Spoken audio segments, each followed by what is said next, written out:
Assalamualaikum warahmatullahi wabarakatuh. Pemirsa Tadabbur Ilmi, setelah seluruh umat manusia dimatikan oleh Allah Subhanahu wa Ta'ala pada hari kiamat, setelah itu umat manusia yang pertama kali dibangkitkan oleh Allah setelah para malaikat adalah Nabi Muhammad Sallallahu Alaihi Wasallam.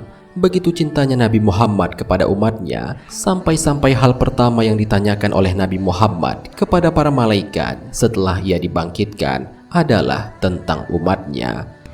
Lantas, bagaimana kisah ketika Nabi Muhammad SAW dibangkitkan itu?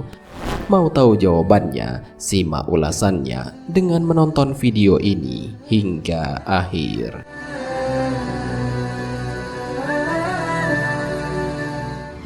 Sebelum lanjut, bagi kalian yang belum subscribe, silahkan untuk menekan tombol subscribe terlebih dahulu.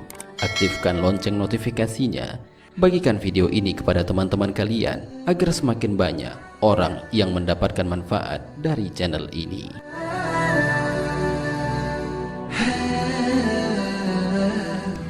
Pemirsa Tadabbur Ilmi, dijelaskan dalam kitab Daqaiqul Akbar karya Imam Abdurrahim bin Ahmad Al-Qadi bahwa ketika Allah Subhanahu wa Ta'ala menghendaki untuk membangkitkan makhluk-makhluknya setelah peristiwa hari kiamat, maka dia terlebih dahulu akan membangkitkan malaikat Jibril, malaikat Mikail, malaikat Israfil, dan malaikat Israel.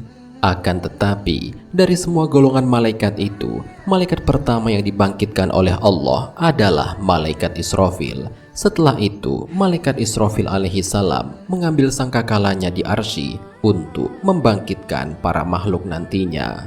Setelah malaikat Israfil dibangkitkan, Allah Subhanahu wa Ta'ala kemudian membangkitkan malaikat Ridwan. Setelah itu, Allah memberinya perintah, "Wahai Ridwan, hiasilah surga-surga dan runtutkanlah perhiasan-perhiasannya untuk Nabi Muhammad dan umatnya."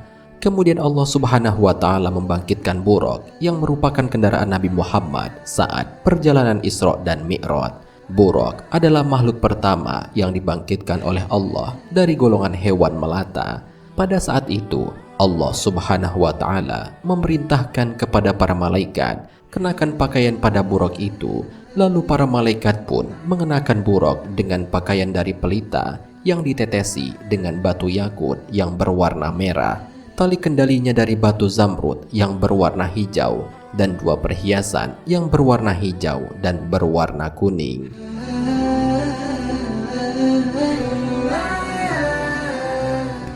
Setelah itu, Allah Subhanahu wa Ta'ala memberi perintah kepada para malaikat, "Pergilah ke kubur Nabi Muhammad." Mereka pun segera pergi dan turun ke bumi, di mana pada saat itu bumi dalam keadaan hampa, sunyi dan rata. Dalam keadaan bumi yang seperti itu, para malaikat tidak mengetahui di mana kuburan Nabi Muhammad Sallallahu Alaihi Wasallam. Tidak berselang lama, kemudian muncullah Nur Muhammad seperti tiang dari kuburnya yang bersinar menembus hingga ke awan langit. Para malaikat pun mengetahui bahwa nur itu merupakan pertanda di mana kubur Nabi Muhammad. Kemudian mereka pun menuju ke sana.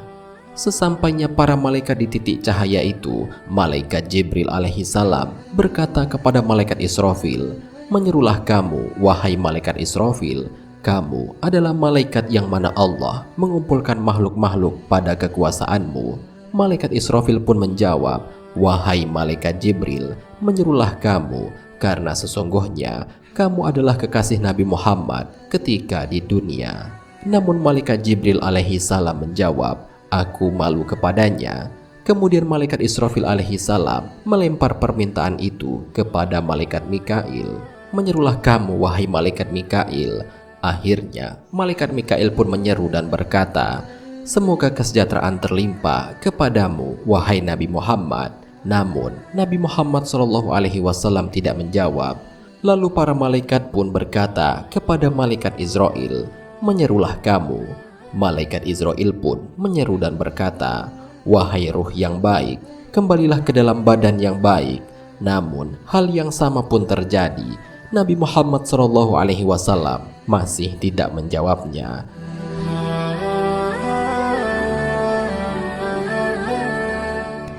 Kemudian malaikat Israel pun mencoba menyeru, "Wahai ruh yang baik, masuklah ke dalam badan yang baik."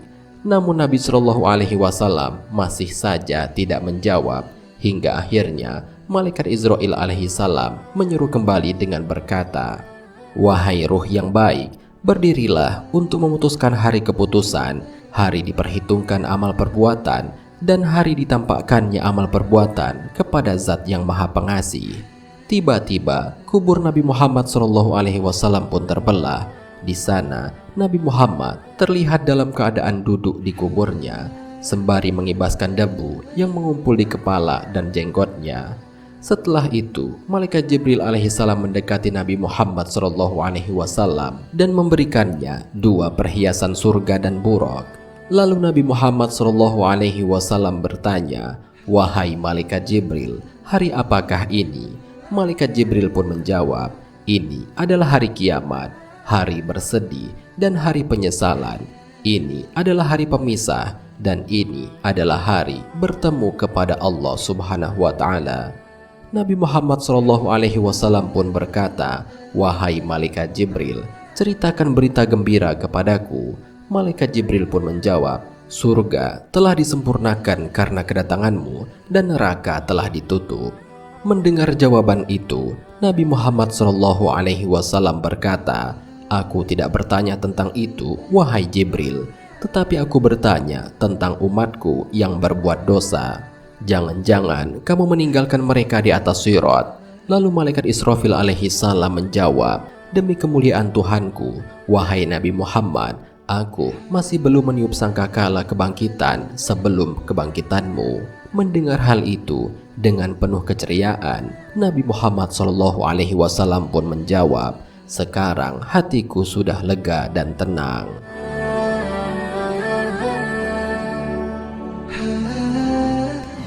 Pemirsa Tadabbur Ilmi, sungguh amatlah besar kasih sayang Nabi Muhammad SAW kepada umatnya.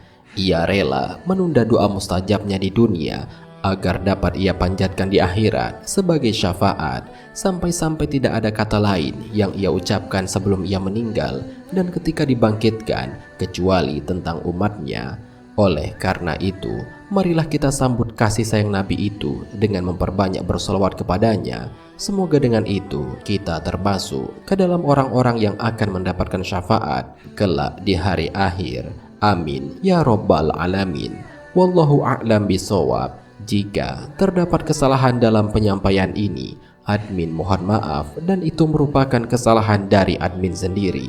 Jika ada benarnya, itu adalah dari Allah Subhanahu wa Ta'ala. Semoga bermanfaat. Wassalamualaikum warahmatullahi wabarakatuh.